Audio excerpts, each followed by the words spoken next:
اور یہ بیٹیاں ہر کسی کے مقدر میں نہیں ہوتی، جس کو اللہ پسند کرتا ہے اسے بیٹی عطا فرماتا ہے۔ جب بیٹی آپ کے گھر میں آ جاتی ہے تو اللہ تعالیٰ کا فضل ساتھ لے کے آتی ہے، اللہ تعالیٰ کی رضا ساتھ لے کے آتی ہے۔ بیٹی کے صدقے سے آپ کی زندگی میں جو خوشحالیاں آتی ہیں، جو کامیابیاں آتی ہیں، اور بیٹی کے صدقے سے آپ کی زندگی سے جو بلائیں ٹلتی ہیں، آپ کبھی سوچ بھی نہیں سکتے۔ جس گھر میں بیٹی ہے تو سمجھیں اللہ تعالیٰ کا خاص فضل ہے اس گھر میں، اللہ تعالیٰ کی خاص رحمت برستی ہے اس گھر میں۔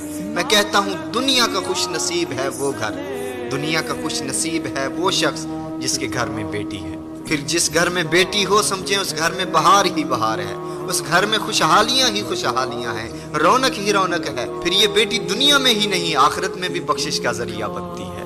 آپ آزما کر دیکھ لیں اس بات کو کہ جتنی بڑی پریشانی میں مبتلا ہوں آپ، جتنی بڑی آزمائش میں مبتلا ہوں، بیٹے آپ کی اتنی حوصلہ افزائی نہیں کریں گے جتنا درد آپ کی بیٹی آپ کے ساتھ بانٹے۔